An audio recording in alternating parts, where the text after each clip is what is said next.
ng liham.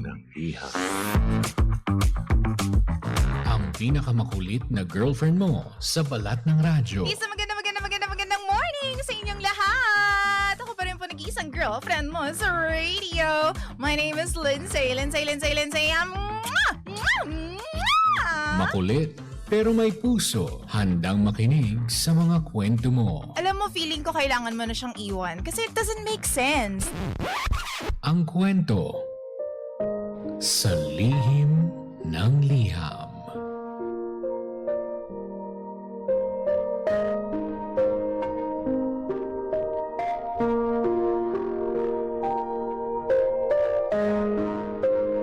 Mahal kong Lindsay.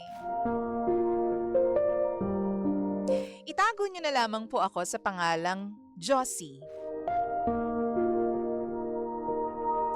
DJ Lindsay, hindi ko po alam kung OA lang ba ako, as in overacting. Pero lately, parang gusto ko na pong bumitaw sa relasyon namin dahil pakiramdam ko, unti-unti nang nawawala ang respeto sa pagitan namin ng boyfriend ko. Konting background lang po.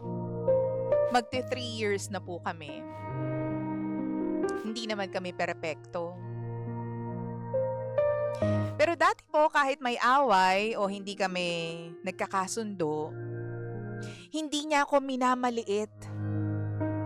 Hindi niya ako kinakausap na parang wala akong halaga. Kaya siguro, mas ramdam ko ngayon yung pagbabago. Nitong mga nakaraang linggo, napapansin kong madalas na siyang gumagamit ng mga salitang hindi niya naman sa akin sinasabi dati. Kapag meron akong hindi agad maintindihan o may simpleng pagkakamali ako, sasabihin niya agad, "Ang hina mo naman umintindi." O kaya, "Common sense lang yan eh. Ano ka ba?" Minsan po pabiro yung tono, pero minsan, hindi. Pero kahit na ganun, pareho lang naman ang epekto sa akin. May isang pangyayari po na hindi ko talaga makakalimutan. Galing po ako sa isang interview noon at dumiretso ako sa apartment niya. Pagod kaming pareho kaya nagpahinga lamang kami sa kwarto. Maya-maya pa, bumangon ako para kumuha ng tubig dahil nauuhaw ako. Pagbalik ko, DJ Lindsay, tumigil lang ako sandali sa may pintuan.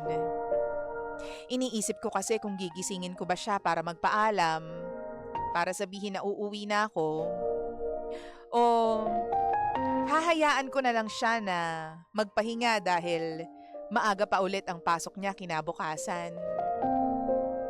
Ayoko rin kasing istorbohin siya kasi alam kong kulang pa siya sa tulog. Habang nakatayo lang ako at nag-iisip, gising na pala siya.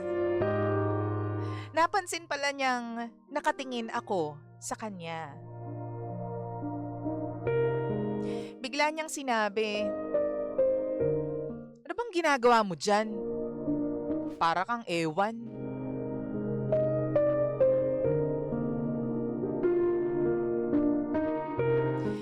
DJ Lindsay, parang nanlambot ako nung narinig ko yun. Hindi ko po inaasahan na gano'n ang unang lalabas sa bibig niya. Hindi naman kami nag-aaway. Wala rin akong ginagawang masama. Sandali lang akong natulala bago ako naupo at nagmukmok sa isang tabi. Hindi ko na pinatulan. Sinabi ko na lang ng mahinahon na hindi ako komportable sa paraan ng pagsasalita niya sa akin. Ang sagot lang niya, "Joke lang yun." Ang sensitive mo naman. Hindi na po ako nagsalita pagkatapos nun, DJ Lindsay. Pero buong gabi, paulit-ulit sa isip ko yung nangyari. Hindi naman kasi yun yung unang beses. Ilang ulit na rin niya akong sinabihan ng mga salitang nakaka-down. Tapos kapag nasaktan ako, parang ako pa yung problema dahil hindi ko raw kayang tumanggap ng biro. Joke lang ba lahat? Alam kong mabigat ang trabaho niya ngayon at halos araw-araw stressed siya. Kaya palagi ko po siyang iniintindi, DJ Lindsay. Ayoko na ring dagdagan pa yung iniisip niya, kaya bibihira akong magreklamo sa kanya. Pero habang tumatagal, napapaisip ako kung hanggang saan ba dapat ang pag-intindi? Kasi pakiramdam ko, habang palagi ko siyang inuunawa, yung pagod niya, yung stress niya, lagi din namang nagiging normal para sa kanya na kausapin ako ng hindi maganda. Parang hindi niya ako girlfriend. Ngayon tuloy nalilito lang ako. OA ba talaga ako? Kasi gusto ko na pong tapusin yung relasyon namin. Pakiramdam ko kasi, unti-unti nang nawawala yung respeto niya sa akin. At kahit pa anong sabihin ko, ang ending, ako rin naman ang sensitive. Ako daw yung hindi kayang tumanggap ng joke at palaging seryoso. DJ Lindsay, natatakot akong dumating yung araw na baka mamaya masanay na lang siyang tratuhin ako ng ganun. Ayoko.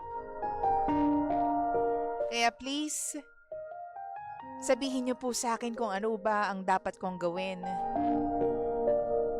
Maghihintay po ako. Muli, ako si Josie. At ito ang lihim ng aking liham.